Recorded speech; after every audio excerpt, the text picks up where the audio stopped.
Tem a palavra a senhora deputada Lúcia Santos.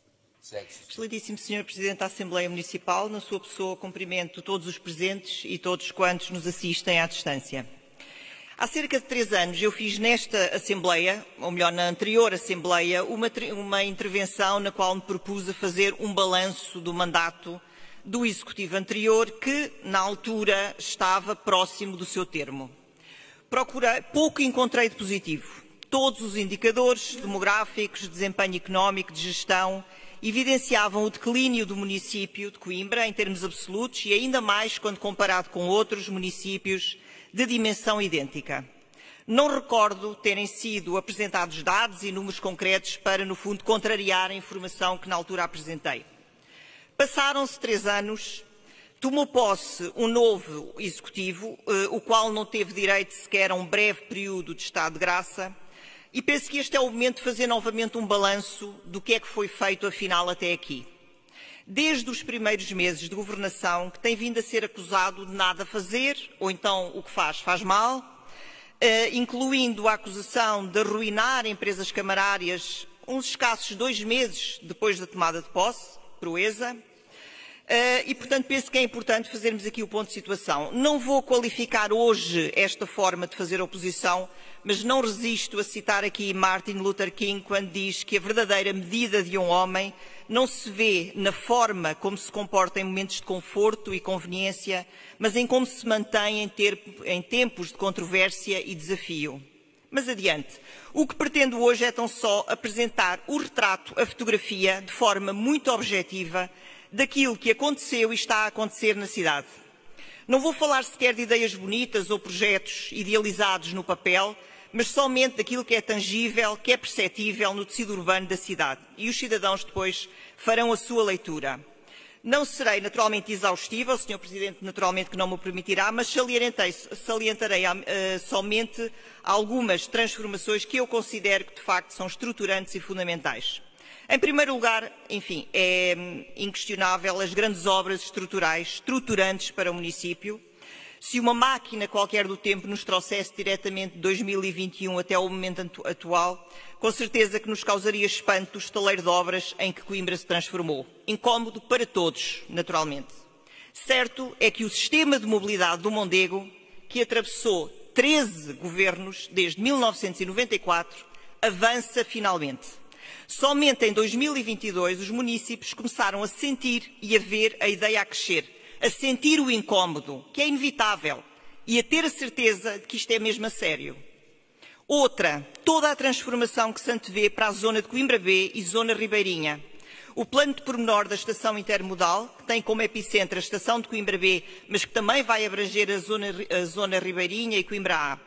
Mais do que um plano de reabilitação daquela zona da cidade ou da construção de uma estação multimodal, este plano representa verdadeiramente um catalisador de mudança de toda a zona norte da cidade e uma alavanca para o desenvolvimento económico. E há mais. Já não vamos ver os comboios a passar, porque os comboios, e refiro-me naturalmente à alta velocidade, vão mesmo parar em Coimbra. Teremos acesso a 150 destinos diretos de Coimbra, com uma redução tal dos tempos de percurso que farão que naturalmente a população adira a este sistema de transporte, que é o que nós queremos. Do Executivo anterior, e falando de obras, destacamos o túnel do Choupal, 600 mil euros enterrados nas obras do Metrobus, o BEC Central, 650 mil euros destruídos, onde vai nascer agora a Avenida Central, e a malfadada rotunda da Sindazunda, enfim, mais não digo. Segundo ponto, segundo aspecto a salientar, o estímulo à economia e ao desenvolvimento empresarial. E eu vou só citar aqui 8 exemplos de empresas multinacionais que este Executivo conseguiu trazer para Coimbra nos últimos 3 anos. 3 consultoras, a Deloitte, a PwC e a Accenture, 275 postos de trabalho. A Airbus, 100 postos de trabalho, a Constellation, uma tecnológica, 50 postos de trabalho, na área da saúde, a Eugene, com 11 postos de trabalho, a Pepco, da grande distribuição, 15 postos de trabalho, o Tumo, com 30 postos de trabalho, e neste caso tenho que salientar, de facto, que se trata do primeiro centro-tumo da Península Ibérica, e além disso é um projeto, de facto, completamente inovador, que vai transformar para melhor o futuro de muitos jovens, com certeza. Só com estas 8 empresas foram criados cerca de 500 mil de postos de trabalho em Coimbra, com este Executivo. E em praticamente todas há previsão de recrutamento de muitos mais. E muitas outras empresas estão para chegar. A IBM, por exemplo, já anunciou a criação de um centro de inovação e tecnologia em Coimbra. É isto o sucesso. É a soma de pequenos esforços que se repetem dia após dia. Adicionalmente também, e de acordo com dados que estão disponibilizados na Câmara, foram criadas neste mandato 1.553 empresas, desde as tecnologias de informação, comunicação, alojamento, restauração, entre outras. A média anual de desempregados em Coimbra sofreu um decréscimo de 10% em 2023, comparado a 2021. Os dados não são meus, são da Pordata. A mesma fonte indica uma taxa de natalidade de empresas não financeiras que cresce de 13,4% em 2021 para 16% em 2022. Dados da Pordata. Por fim, e porque o tempo escasseia, uma breve nota acerca da cultura e do turismo, porque traduzem de facto a vida e o fulgor das cidades. E mantendo a objetividade, estes são os dados da Pordata. Dormidas por 100 habitantes passou de 237 em 2021 para 458 em 2022. Os proveitos totais dos alojamentos turísticos em milhares de euros passaram de 15.127 em 2021 para 33.792 em 2022. O intervalo temporal, naturalmente, que é frágil para fazer leituras, mas a dimensão do crescimento acho que é inquestionável. Do mesmo modo, na cultura, o número de espectadores, não é de espetáculos, é de espectadores em espetáculos ao vivo, cresceu 389%.